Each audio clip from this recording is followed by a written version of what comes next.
Buenas tardes, compañeros. Nosotros somos el equipo 1 y bueno, hoy vamos a ver el tema de artritis reumatoide. El tema va a estar coordinado por el doctor Francisco Galván y bueno, el equipo está conformado por Joshi, Martín y su servidora Gabriela. Bueno, entonces en cuanto a objetivos vamos a tener uno general, que es que ustedes compañeros comprendan la importancia de identificar lo que van a ser los datos clínicos y diagnosticar, cómo diagnosticar oportunamente esta patología. Y ya más específicamente va a ser identificar factores de riesgo, la de predisposición, conocer la fisiopatología de esta enfermedad y mecanismos involucrados para que se pueda desarrollar y al igual que describir las características clínicas y especificar el diagnóstico y los posibles tratamientos de esta. Bien, vamos a definir entonces a la artritis reumatoide como un trastorno autoinmune, inflamatorio, sistémico, crónico, de origen desconocido, que se va a caracterizar por poliartritis simétrica y periférica, y es la forma más común de artritis inflamatoria crónica. La siguiente, por favor.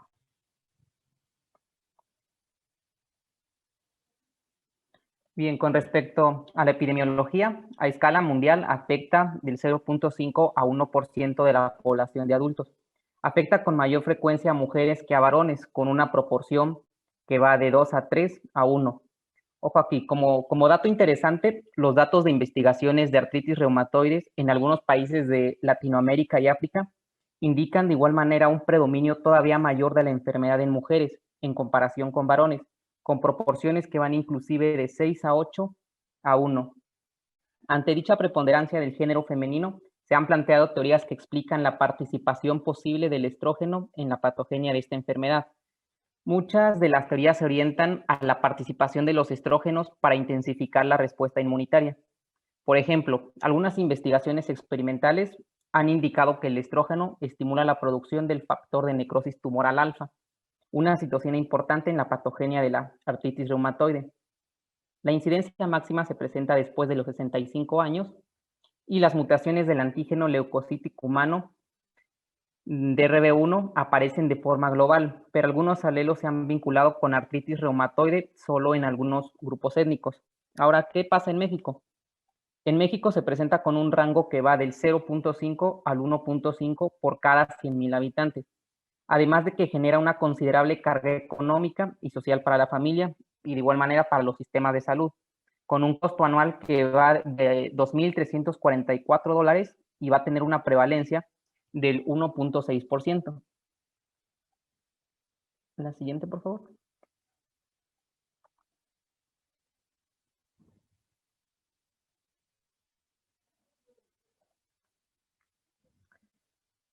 ¿Qué pasa con los factores de riesgo? Vamos a tener factores de riesgo modificables y factores de riesgo no modificables.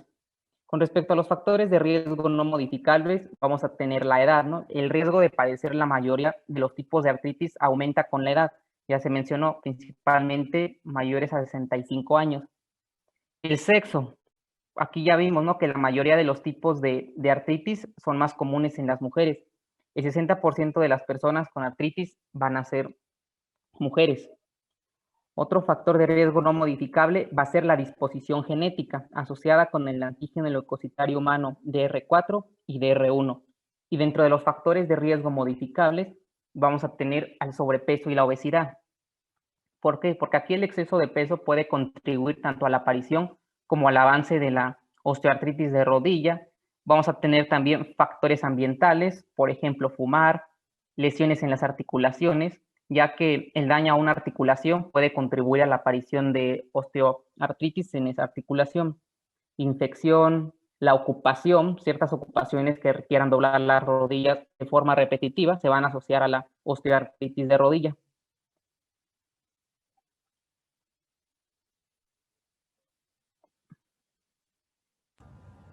Y bueno, ahora pasando a lo que es la fisiopatología, primero hay que saber pues qué es lo que nos va a estar afectando, dónde vamos a estar viendo todos estos cambios.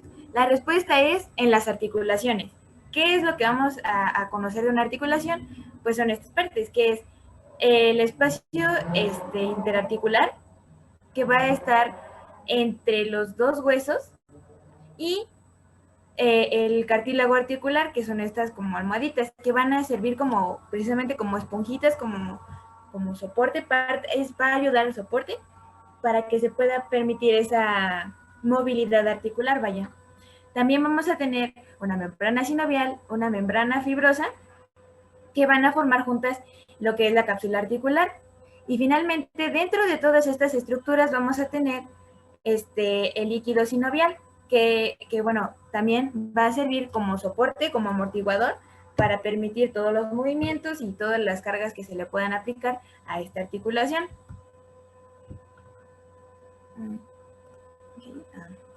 Continuamos. Ahora, a muy grosso modo, esta es la fisiopatología, que bueno, primero vamos a tener, como ya lo comentó mi compañero Martín, factores genéticos y ambientales. Genéticos tenemos a los halotipos de R3 y de R4, y ambientales como lo que es el fumar o posibles infecciones. De hecho, está muy relacionado con bacterias del intestino. Entonces, bueno, a partir de todo esto vamos a tener una respuesta inflamatoria que va a ser mediada por linfos T. Estos linfos T van a secretar lo que son la TH1 y TH17, y cada uno va a secretar interferón gamma, interferón beta, interferón gamma por parte de la T-helper 1, y en la T-helper 17, que es otro que van a estar presente, va a secretar lo que son la interleucina 17 y la interleucina 7. Ahora, ¿qué va a hacer el interferón gamma? Lo que va a hacer es juntar, hacer como esa recolección de vengan macrófagos, aquí estoy, vengan. Y luego de eso, las interleucinas que les comenté van a llamar a lo que son las células proinflamatorias. Las células proinflamatorias van a activar, bueno, en conjunto con los macrófagos, van a hacer la activación de estos. Los macrófagos lo que van a hacer es secretar lo que es el factor de necrosis tumoral alfa y la interleucina 1. Y de hecho estas dos precisamente van a ser parte clave de lo que es el mecanismo de daño a la articulación. Ya que va bueno, a partir de otros procesos lo que van a hacer es un aumento de la vasculatura articular y va a reclutar igual más células proinflamatorias, va a activar los osteoclastos, va a provocar un daño mayor en lo que es el hueso, o sea, como, bueno, va a ser, sí, un daño, se va a empezar a hacer más propenso a una, ay, se me fue el nombre ahorita, bueno, va a empezar a degradar el hueso, o una osteoporosis, va a permitir, o sea, va a ser más probable este tipo de patología, que es la osteoporosis. Ahora, ¿cómo se va a ver manifestado histológicamente estos daños? Va a ser mediante la creación de un panus o un paño, también se le conoce sinovial. Esto va a provocar una anquilosis ósea. ¿A qué me refiero con una anquilosis ósea? Que no se va a poder mover ya la articulación como antes, va a estar rígida y va a causar mucho dolor. Y esto también va a significar que nuestro cartílago ya va a estar erosionado. Y bueno, la morfología que va a presentar esta patología es una hipertrofia de células sinoviales, infiltrados inflamatorios, que es lo del panus, y van a ser muchos conglomerados de macrófagos y células linfos T, perdón. Y bueno, como les había dicho, también va a haber un exudado fibrinopurulento, que va a ser parte de lo que cause el dolor, y también no se va a quedar nada más en lo que son las articulaciones, sino que también todas estas citocinas proinflamatorias lo que van a hacer es estar dañando nuestro sistema nervioso central, el endotelio, hueso, hígado, pulmón y riñón. Pero bueno, eso lo vamos a explicar un poquito mejor. Ahora, vamos a tener que va a ser nuestro nódulo linfático, la membrana sinovial. Obviamente no están así de juntos siempre, recordemos que la articulación tiene nuestros vasos linfáticos, nuestros vasos sanguíneos, arterias, venas, y aquí lo que va a jugar un papel principal son las arterias y los vasos linfáticos. porque son los que van a transportar, bueno, se van a encargar de transportar todas estas, estos elementos proinflamatorios. Recordemos que la artritis reumatoide es una enfermedad autoinmune de carácter crónico inflamatorio, o sea que nunca se va a detener y siempre va a seguir inflamando y más inflamación. Ahora, los factores de riesgo que ya se han mencionado mucho en esta exposición, no sé si alguien quiera comentarme uno que sea modificable y uno no modificable, o escojo yo. Preguntas al último, es sesión. Ok. Entonces, bueno, los factores de riesgo van a modificar lo que son nuestros propios antígenos, por ejemplo, la inmunoglobulina G y otras proteínas como lo es el colágeno y la vimentina. Aquí lo que va a pasar es un proceso de citrulinación.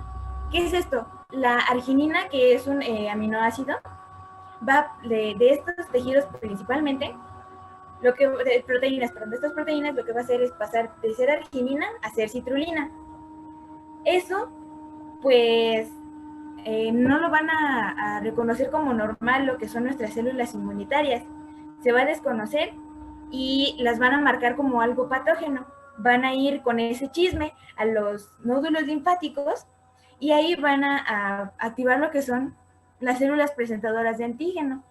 Van a activar a los linfocitos T helper CD4 y estos van y bueno, estos van a permitir van a hacer una proliferación de los mismos y van a diferenciarse en células plasmáticas. Estos van a producir autoanticuerpos específicos. Ahora, los autoanticuerpos más las células T helper van a llegar a la circulación. O sea, ya salieron de nuestra articulación, salen, no al revés, están en nuestro nódulo linfático, van a salir por los vasos sanguíneos y con esos vasos sanguíneos van a llegar a la articulación. Ahora, recuerdan que les estaba diciendo que se van a transformar en células plasmáticas. Bueno, estas células plasmáticas van a producir más autoanticuerpos específicos. Entonces, ya tenemos nuestras dos células principales que van a estar afectando, que son las TCD4 y los anticuerpos, ¿no?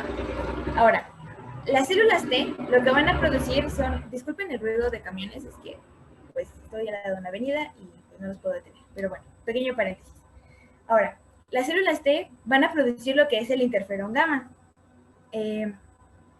Ahora, el interferón gamma, aunado a la interleucina 17, que ya que antes fue producido por lo que fueron nuestras TH17, nuestras células TH17, van a reclutar a más macrófagos. Estos macrófagos van a producir todavía más citocinas proinflamatorias, como el factor de necrosis tumoral alfa, la interleucina 1 y la interleucina 6.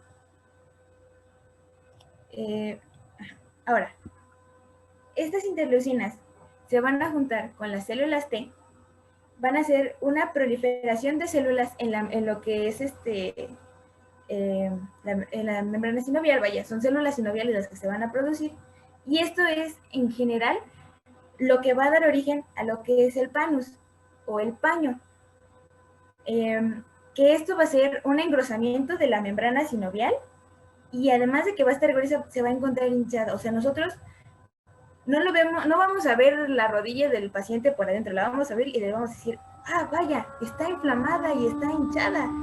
Es como, no. Eso vaya relacionado a la clínica. Porque si nos vamos a la clínica, vamos a tener que las articulaciones se van a encontrar rojas e inflamadas y muy dolorosas. Y esto es causado por todo lo que es la membrana sinovial gruesa e hinchada que tanto les menciono. Va a tener como característico un tejido cicatricial de granulación. Esto va a estar hecho por fibroblastos, miofibroblastos y células proinflamatorias. Ahora, las células sinoviales, cuando ya van a estar activadas con el paso del tiempo, que ya van a estar afectados el cartílago, otros tejidos blandos, van a erosionar lo que es el hueso. Esto va a crear proteasas que van a favorecer lo que es la ruptura ya bueno, no ruptura, erosión, es una erosión básicamente del hueso y del cartílago. ¿Por qué? Porque si ya no tenemos digamos, todos los tejidos que formaban esa capsulita esponjosa que permitía que hubiera un espacio entre hueso y hueso, entonces van a empezar a hacer mucha fricción. Y con el peso, si vamos a los factores de riesgo, que tenemos un sobrepeso, que tenemos una persona que hace mucho ejercicio, que hace especialmente de alto impacto, pues obviamente va a hacer que esta fricción sea mayor y el daño sea todavía mucho peor en la articulación. Ahora, recordamos que tenemos situaciones proinflamatorias, entonces esto va a hacer que aumenten las proteínas RANKL y el factor que es receptor de factor nuclear kappa beta, y esto va a permitir que se unan con los osteoclastos.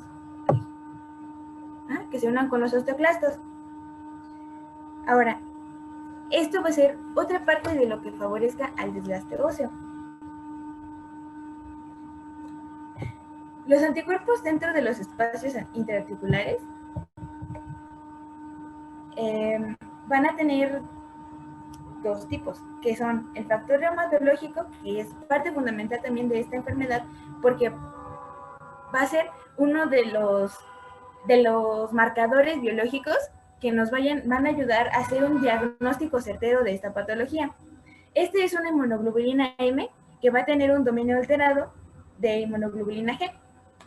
Ahora, los anticuerpos antipépticos anticuerpo antipéptico cíclico citrulinado o anti-CCP también va a ser otro marcador biológico para hacer el diagnóstico de esta patología. Estos últimos, los anti-CPP, se van a unir y van a formar inmunocomplejos que van a mantenerse en lo que es el líquido sinovial. El líquido sinovial, que recordemos que antes era lo que estaba aquí, entre las articulaciones, entre todas las del cartílago.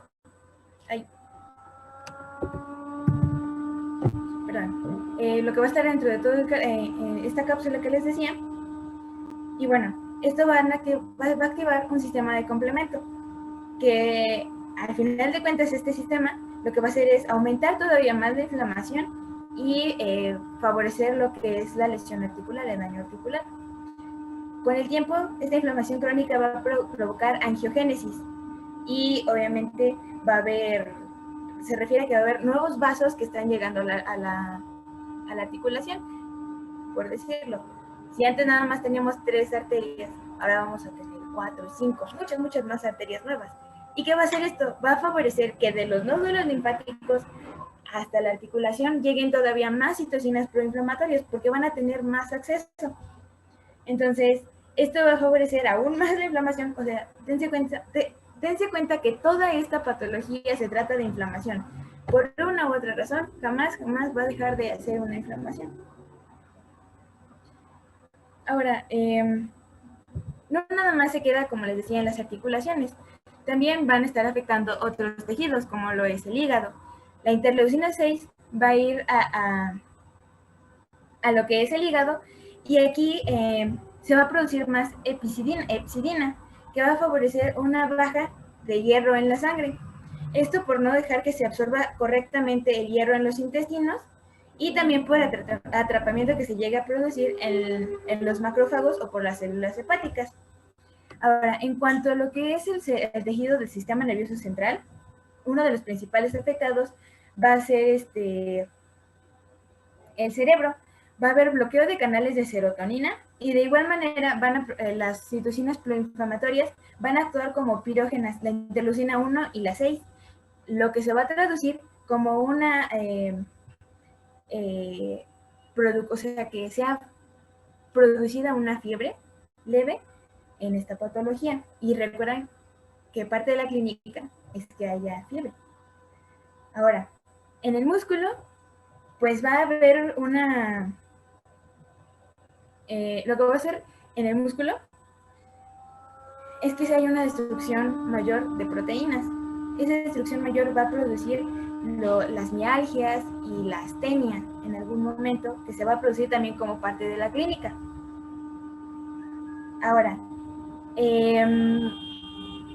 como les decía, también va a haber efectos como la osteoporosis en el hueso, y como va a estar afectándose el hígado también, lo que va a hacer es que haya una baja de HDL, aumento del LDL y VLDL.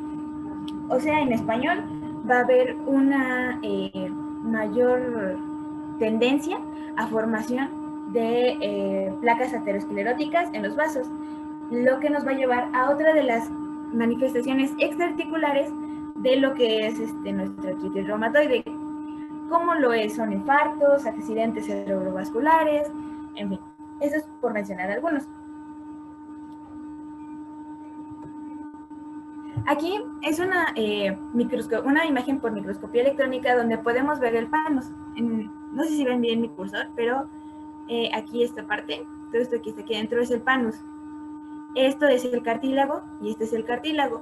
Si se dan cuenta, es algo fibroso, un complejo fibroso que no va a ser nada más tejido fibrótico, no. Va a estar compuesto por eritrocitos, endotelio, linfocitos, macrófagos, además de los fibroblastos que les decía. Miofibroblastos también va a haber. Y bueno, esta es una característica clínica también que se va a presentar, que son los nódulos reumatoideos. Estos es importante mencionar que pueden aparecer en cualquier lugar. En realidad no hay como solamente aquí, pero sí tienen preferencia por lo que son las articulaciones de las manos. Esta es una microfotografía de un nódulo reumatoideo con una tensión de hematoxilina y eosina. Y bueno, ¿qué vamos a poder ver aquí? De abajo hacia arriba, más o menos toda esta parte. Sí se alcanza a ver, bueno, espero que se alcance a ver mi cursor. Y esa parte va a ser el tejido necrótico. Toda esta parte va a ser el tejido muerto, que recordemos que la parte central de los nódulos siempre va a ser un tejido muerto, un tejido necrótico. Ahora, esta parte de acá, esto más moradito, que es más moradito, esos van a ser células epiteloides, los histiocitos. Ahora, la más externa, que es toda esta, la que sigue antes, está entre lo moradito y lo otro moradito. Esto va a ser fibrosis. Y lo que ya está más externo, que casi no se alcanza a ver en esta imagen, que es esta parte, esto van a ser los linfocitos. Bueno, en cuanto a las manifestaciones clínicas articulares, vamos a tener lo que les decía, afectación principalmente por las articulaciones falángicas distales, las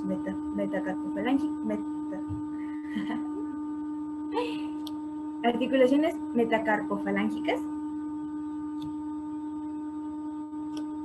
Y bueno, también vamos a tener datos característicos, o más bien malformaciones características, que es la deformidad de Botonier, que es este de aquí, que parece como si estuviera apretando un botón. O también lo describen como el dedo en ojal, el dedo con deformidad de cuello de ganso, es un patito, aquí con una imagen muy comparativa, o una deformidad en Z. Además de que estas manifestaciones siempre van a ser simétricas, y primero van a comenzar en un solo lado de la mano. pero conforme progrese el tiempo se van a volver exactamente las mismas, pero por ejemplo, si empiezan en la izquierda, van a concluir en la derecha. O bueno, van a terminar en las dos manos. Este es un ejemplo de cómo se vería en realidad la deformidad de cuello de ganso. Esto parece como si fuera un ojal, bueno, lo refieren que parece un ojal, que es la deformidad de Botonier. Y aquí está comparados ambas malformaciones. Si se dan cuenta, lo que cambia es cuál es la articulación que está flexionada y cuál es la que está en hiperextensión. En este caso, la distal, en la deformidad de cuello de cisne, en la distal está flexionada. Y en la deformidad de ojal, la proximal es la que está flexionada. También no solamente se va a limitar a manifestaciones en las manos, también va a haber manifestaciones principalmente en codos y en pies. En las manifestaciones en los pies va a ser el dedo en forma de martillo, que parece como si estuviera martillando, en garra, en forma de garra, o en forma de presión. También algo característico van a ser como la presencia de juanetes, vulgarmente llamados, que es el hallux valgus. En cuanto a manifestaciones exarticulares, como les mencionaba, vamos a tener lo que son manifestaciones cardíacas. Vamos a poder presentar pericarditis, miocarditis,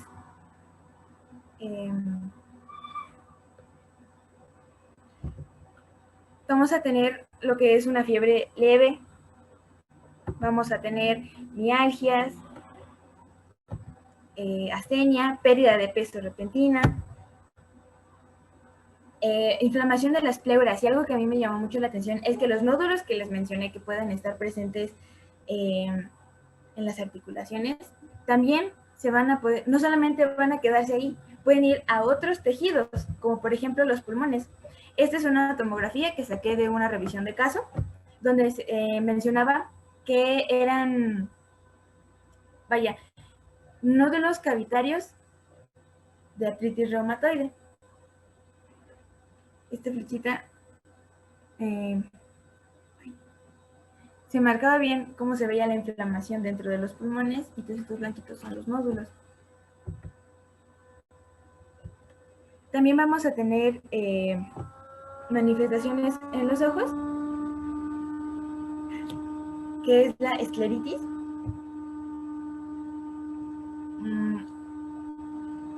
Y la epiescleritis.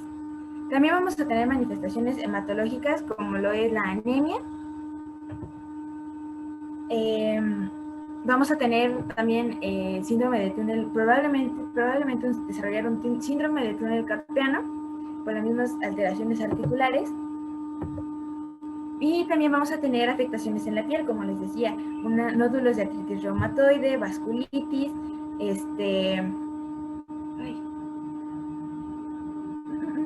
urticaria.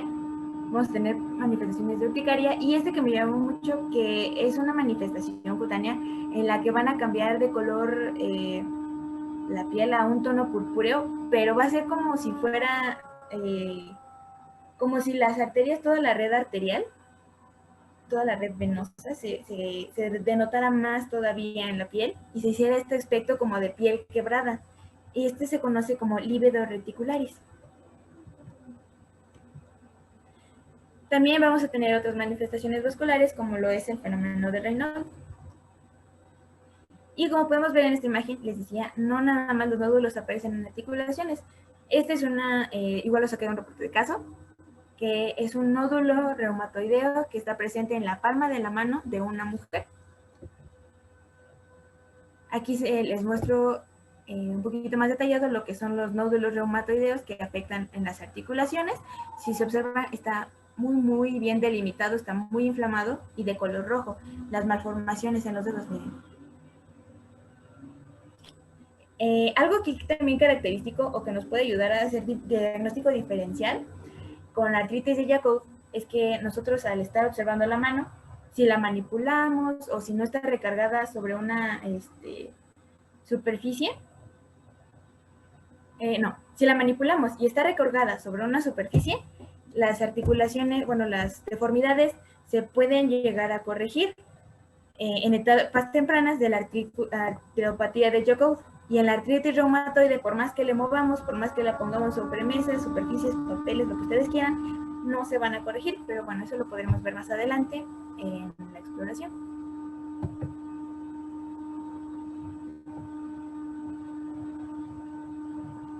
Bueno, ahora respecto al diagnóstico, tenemos que se debe realizar un diagnóstico oportuno. ¿Y por qué va a ser importante? Bueno, porque esto va a estar relacionado con la sobrevida. Tenemos que si la patología tiene aproximadamente 2 años de evolución, puede que haya un daño irreversible. ¿Y cómo vamos a sospechar de que la patología está en nuestro paciente? Bueno, se va a sospechar cuando el paciente presente signos y síntomas por más de 6 semanas de duración y menos de 12 meses igual de evolución. Aquí es importante tener en cuenta la historia clínica y la exploración física. ¿Por qué la historia clínica? Bueno, justamente para buscar todos estos factores de riesgo y los síntomas que el paciente puede estar presentando. Que bueno, como ya lo vimos un poquito, va a ser la rigidez matutina y que estas deformidades sean simétricas, es decir, tanto en mano derecha como en mano izquierda, por ejemplo, se presenten. ¿Puedes darle a la siguiente, por favor? Justamente como decía Joshi hace un momento, respecto a la exploración física, algo importante de aquí es que aunque haya movimientos y se recargue la mano o se cierre la mano, esta rigidez va a continuar, a comparación de la artropatía de Jacob, en que al recargar la mano sobre una superficie plana, estas deformidades se quitan prácticamente, o al cerrar la mano pueden cerrar su mano perfectamente. Y uno de los signos que también podemos buscar dentro de la exploración física es el signo de Morton. En este se busca intencionadamente ejerciendo una presión suave sobre las articulaciones y lo que va a generar va a ser dolor. ¿Le puedes dar en la siguiente, por favor? Ay. Bueno, respecto a los criterios de clasificación, tenemos los últimos que son de 2010 y aquí tenemos que se van a ver las afectaciones articulares y bueno, esto se va a ir enumerando. De 2 a 10 articulaciones grandes afectadas va a equivaler a un punto. ¿Y cuáles son estas articulaciones grandes? Bueno, pues van a ser codos, rodillas, cadera y aquí es donde se van a contemplar. Después es de 1 a 3 articulaciones pequeñas afectadas, va a ser un valor de 2 puntos. Y de 4 a 10 articulaciones afectadas, 3 puntos, y más de 10 articulaciones pequeñas afectadas, van a ser 5 puntos. Pero ¿por qué se consideran a mayor puntaje las articulaciones pequeñas? Bueno, pues porque como lo vimos hace un rato, van a ser las principales afectadas. Entonces, por esto, estas van a tener un mayor valor dentro de estos criterios. Ahora, bueno, respecto a la serología, no. Perdón. Tenemos que vamos a buscar el factor reumatoide y los anticuerpos, CCP. Estos, bueno, si están negativos, no va a tener, va a ser 0.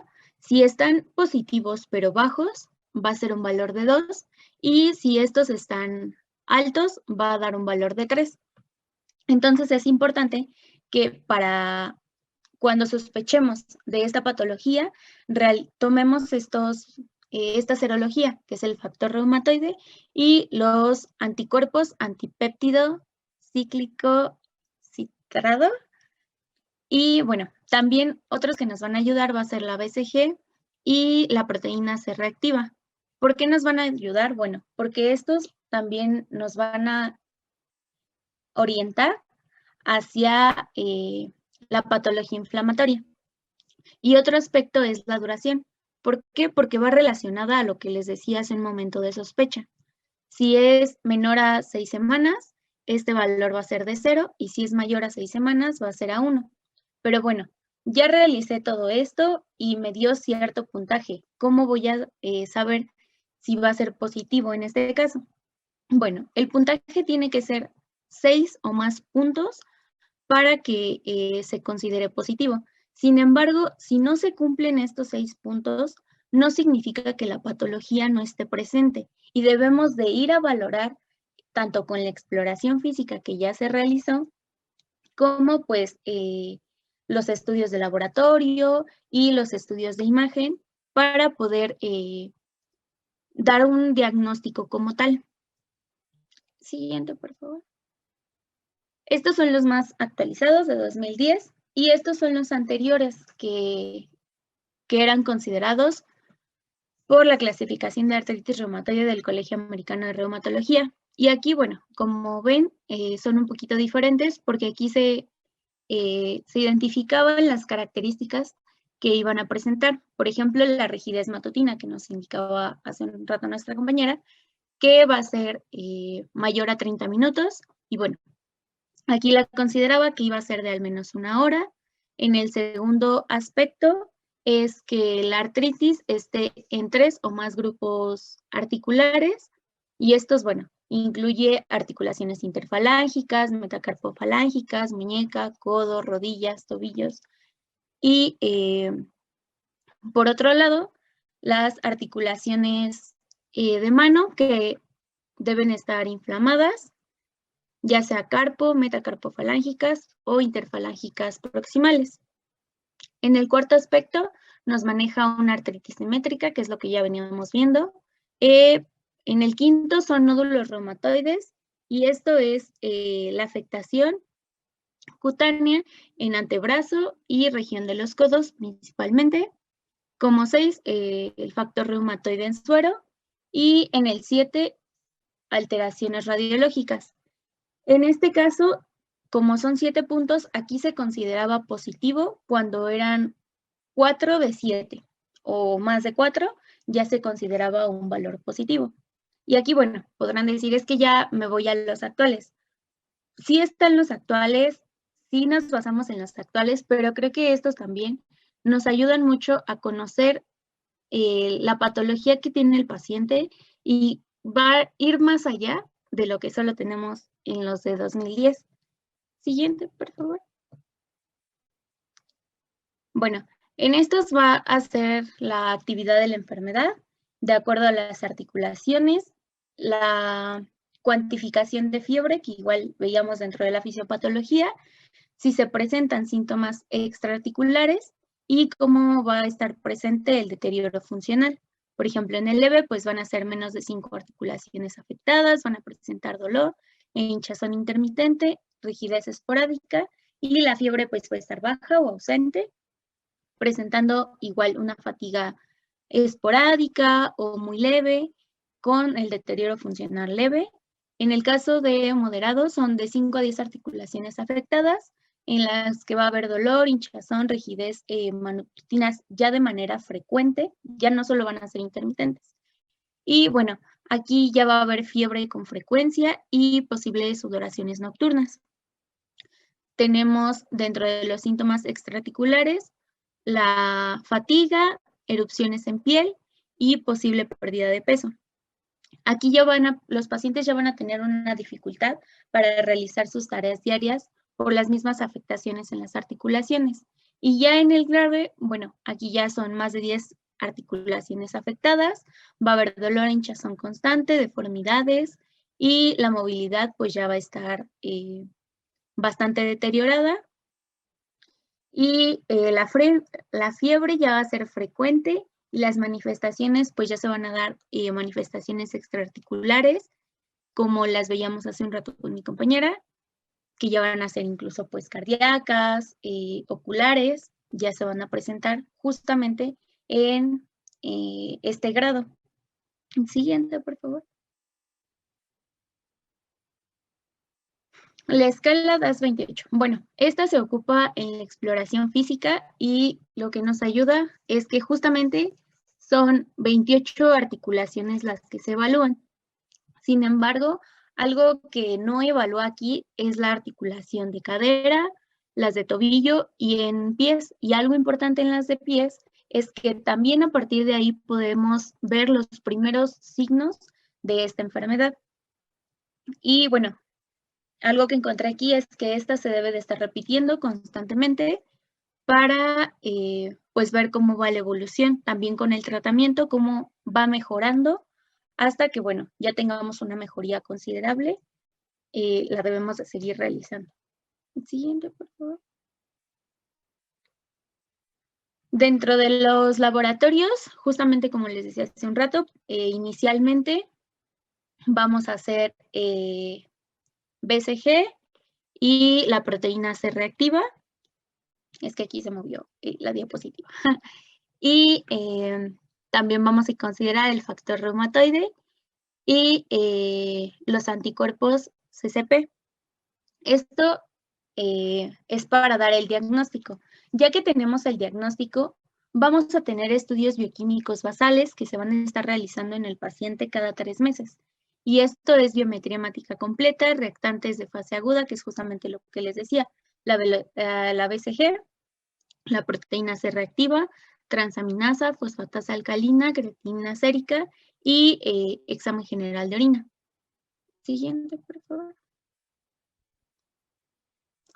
Como les decía, también vamos a tener estudios de imagen. El primero va a ser la radiografía y aquí podemos tener presente pues osteopenia periarticular, lo que vamos a poder observar en ella, edema de partes blandas, disminución simétrica del espacio periarticular, erosiones subcondrales y subluxación o colapso articular. ¿Le puedes dar, por favor? Bueno, aquí tenemos una radiografía dorsopalmar de ambas manos y justamente podemos ver el espacio articular va a estar disminuido.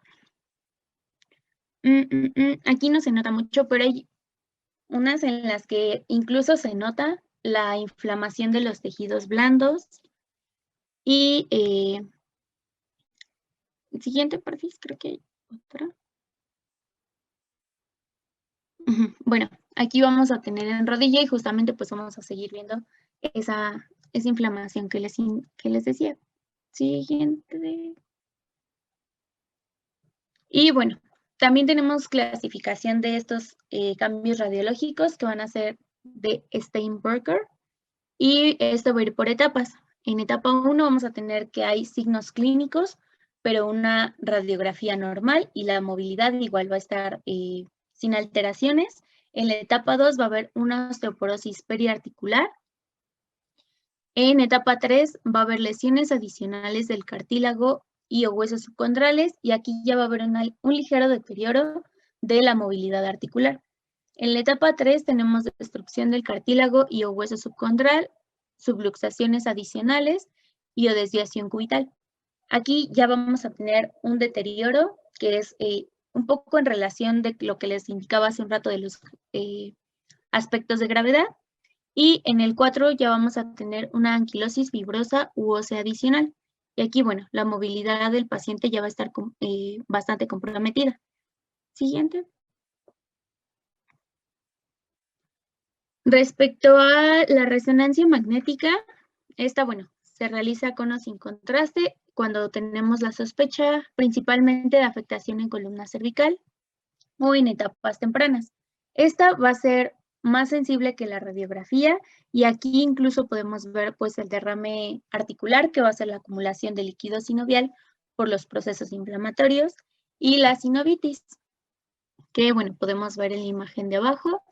Incluso bueno ya si nos vamos hasta la que está más a la derecha, ahí ya podemos ver datos de sinovitis alrededor de la articulación. Siguiente, por favor. Alrededor de los huesos. Esta, bueno, es igual respecto a la sinovitis, los edemas óseos y las erosiones que podemos encontrar, ya sea en la radiografía o incluso en la resonancia. Siguiente, por favor. Dale otra para que aparezca la imagen. Bueno, ahora respecto al ultrasonido, tenemos que aquí nos va a ayudar a describir las estructuras anatómicas y para poder evaluar estas estructuras tanto intra como periarticulares con una gran resolución de tejidos blandos y los cambios en la cortical ósea. Va a ser útil para describir los procesos inflamatorios como sinovitis, tensinovitis o erosión ósea. En la imagen que tenemos de su lado izquierdo, justamente ahí podemos ver pues la erosión, el espacio articular y bueno, se preguntarán por qué del otro lado está rojito. Bueno, este es con un ultrasonido Doppler y aquí lo que nos va a indicar va a ser la sinovitis. Siguiente, por favor. Bueno, ya tenemos todo esto, pero también tenemos que hacer diagnósticos diferenciales respecto a esta patología con infecciones o enfermedades del tejido conectivo como lupus eritematoso sistémico. Aquí, justamente con lupus eritematoso, es donde tenemos la artropatía de Charcot, que es la que comentábamos hace un rato. También, pues, con el síndrome de Schauer, o de sobreposición también, o con artritis reactiva y también con procesos paraneoplásicos. Sí.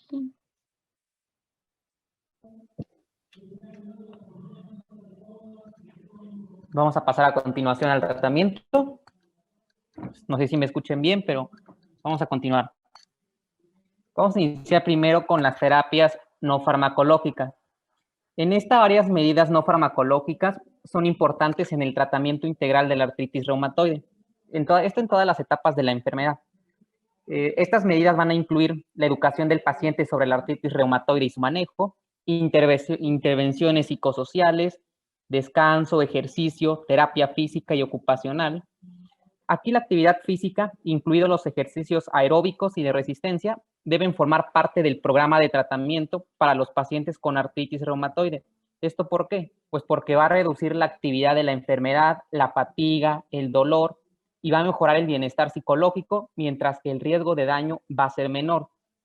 También va a ser importante un asesoramiento nutricional y dietético. La siguiente, por favor.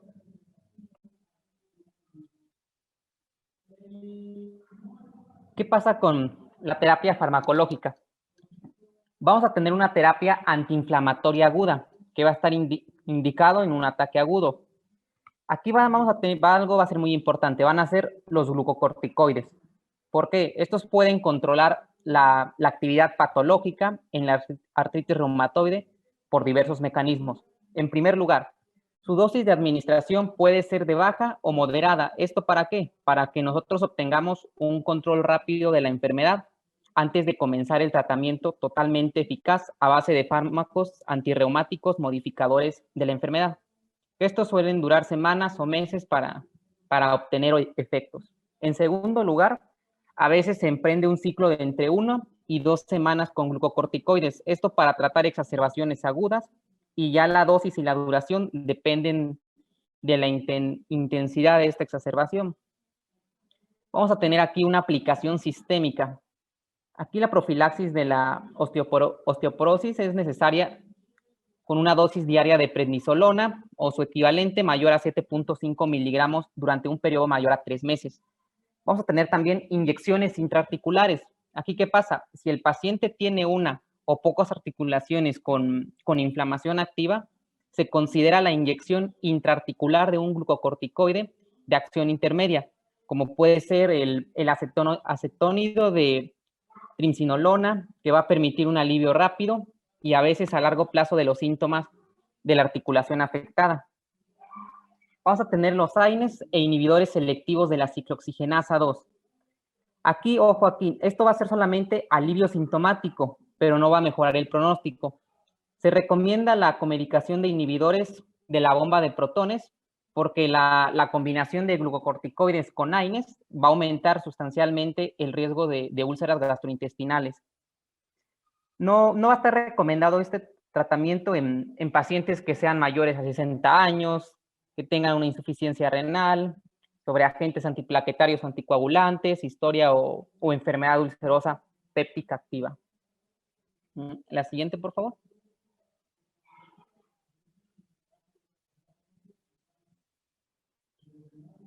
Vamos a tener un tratamiento antiinflamatorio a largo plazo. Aquí los fármacos antirreumáticos modificadores de la enfermedad que tienen el potencial de reducir o prevenir el daño articular y preservar la integridad y función de las articulaciones incluyen no biológicos, tradicionales o convencionales. Aquí vamos a tener a la hidroxicloroquina, sulfasalazina, metotrexato y leflunomida.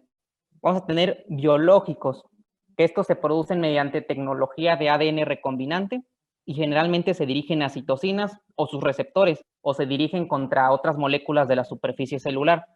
Y vamos a tener finalmente sintéticos dirigidos, incluidos varios inhibidores de JAK. Entonces veamos esto. La siguiente, por favor. Vamos a iniciar con los primeros, con los agentes no biológicos. El fármaco de elección aquí va a ser el metotrexato. Este va a ser el tratamiento de primera línea. ¿Qué beneficios va a tener? Va a ser altamente efectivo, relativamente bien tolerado, de bajo costo, posiblemente para prolongar la vida. Antes de que iniciemos esto, tenemos que verificar el hemograma completo y las pruebas de función hepática, ya que el metotrexato puede causar pancitopenia, esto debido a la supresión de la médula ósea y hepatotoxicidad. Y un dato también aquí interesante es que para minimizar los efectos secundarios se recomienda ácido fólico entre 24 y 48 horas después de tomar metotrexato. No tenemos que administrar AINES el mismo día que metotrexato. ¿Por qué? Pues porque pueden empeorar los efectos secundarios del metotrexato, esto al inhibir su excreción renal. Vamos a tener otras drogas alternativas, como leflunomida, que ¿cuál va a ser el mecanismo de acción? Va a inhibir reversiblemente. No. Regrésate, por favor. Estamos en alternativos, bien. Ya vimos, ¿no? Aquí los alternativos. Leflunomida, ¿cuál va a ser su mecanismo de acción?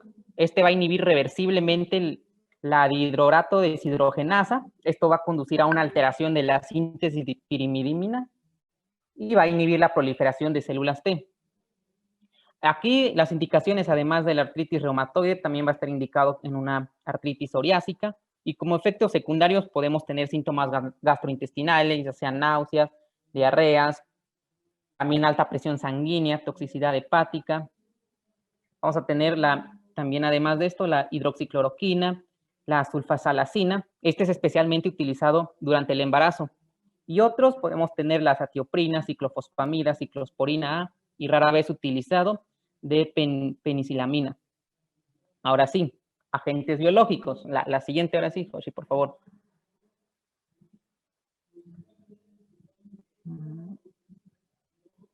Ya, ahí está. Agentes biológicos. ¿Cuál va a ser la indicación? Aquí va a estar una actividad moderada o grave de la enfermedad que va a permanecer después de 3 meses de tratamiento con fármacos antirreumáticos modificadores de la enfermedad. Debe combinarse con no biológicos de los fármacos antirreumáticos modificadores de la enfermedad. Vamos a tener una prueba de tuberculosis latente, hepatitis B, hepatitis C antes de iniciar el tratamiento. Aquí vamos a tener a los inhibidores de factor de necrosis tumoral alfa, por ejemplo, adalimumab, infliximab, otros rituximab, anakinra, que es un antagonista del receptor de interleucina 1, particularmente para la enfermedad de Steele, tocilizumab, que es un antagonista del receptor de interleucina 6, y vamos a tener finalmente los sintéticos dirigidos, que incluyen varios inhibidores de JAK. Aquí se incluyen el tofacitinib, baricitinib y upadacitinib, que son fármacos antirreumáticos modificadores de la enfermedad de molécula pequeña administrados por vía oral, que lo que hacen es que van a inhibir la señalización de citocinas y factores de crecimiento, esto a través de la interferencia con las JAK. La siguiente, por favor.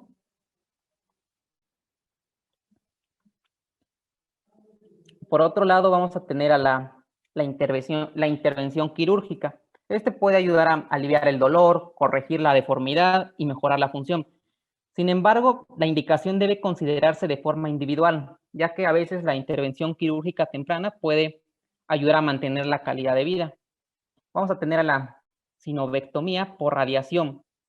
Aquí va a ser una ablación de la sinovia inflamada mediante la inyección de agentes radiactivos, partículas beta, y en la cavidad sinovial de la articulación afectada.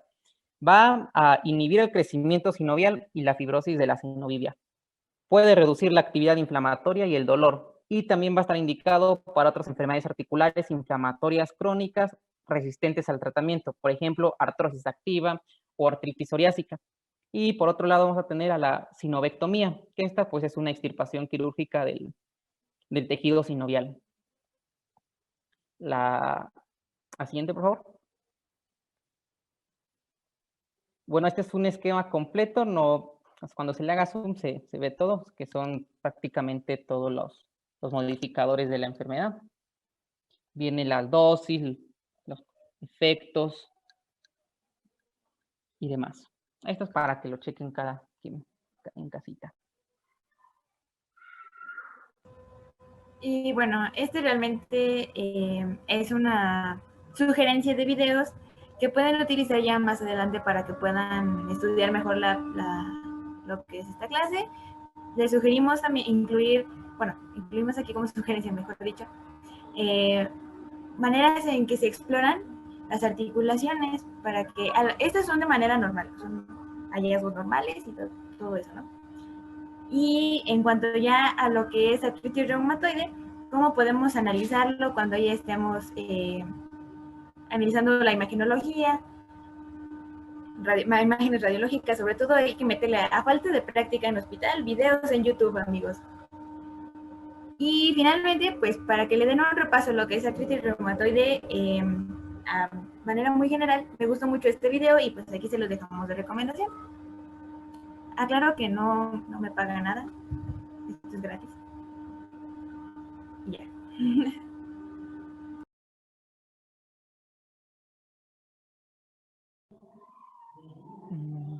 La siguiente.